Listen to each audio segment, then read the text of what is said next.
ई बार Rohtas police के नया रूप। जिला के पुलिसकर्मी प्रवासी श्रमिक के भोजन मुहैया करावत बाड़न। जहां पुलिस के सख्त और रुखा व्यवहार खातिर जानल जाला, उहे रोहतास पुलिस के मानवीय चेहरा दिखाई पड़ रहल बा। दरअसल जिला एसपी सत्यवीर सिंह निर्देश देले बाड़न कि जिला से गुजर रहल प्रवासी मजदूर लोग के भूख प्यास के समस्या से दू चार ना होवे के चाहिए और सभे थाना प्रभारी एकर ख्याल रखस।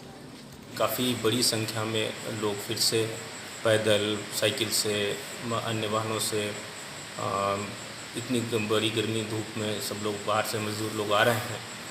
तो विभिन्न ज़िलों के हैं, पूरे बिहार में उनको जाना है। तो हम लोगों ने अपने पूरे पुलिस परिवार की तरफ से रोहतास पुलिस के अपने कंट्रीब्यूशन से पुलिस लाइन में हम लोग उनके लिए खाना बनवाते हैं और दिन में कम से कम 400-500 पैकेट खाना बनवाकर फिर जीटी रोड पर और अन्य मुख्य सड़कों पर जो पैदल आ रहे हैं, जो साइकिल से आ रहे हैं, भूखे प्यासे हैं लोग, उनको हम लोग पैकेट बांटते हैं सो दैट कि भूखा नहीं रहे कोई। कोशिश हम लोगों की ये है। और साथ में उन लोगों को सभी थाना प्रभारियों को निर्देश दिया गया है कि उनको प्रखंड क्वारंटाइन या जहाँ पर भी हम लोग व्यवस्था कर रखी है वहाँ पर ले जाएं और उनको फिर उनको बस से या अन्य वाहनों से जिला प्रशासन के सहयोग से उनको संबंधित जिला हम लोग भेज सकते हैं। यही कड़ी में डेहरी के झूला फैक्ट्री रोड पर पुलिस द्वारा प्रवासी मजदूर लोग के भोजन सामग्री बांटल गई। प्रवासी मजदूर ई व्यवस्था से गदगद नजर अइलन। घर जा रहे हैं झारखंड। यहाँ क्या? यहाँ साहब लोग हमको रुकवा के खाना खिलाए। बहुत अच्छा खाना है, टेस्टिंग खाना है।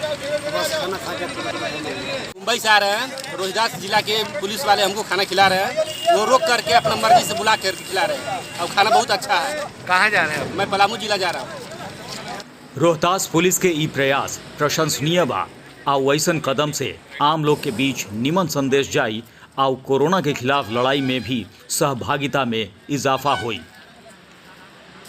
आपन जिला आपन इलाका के खबर खातिर देखत रही और सब्सक्राइब करी खबरिया भोजपुरी चैनल, जे यूट्यूब पर प्रमुख भोजपुरी न्यूज चैनल बा।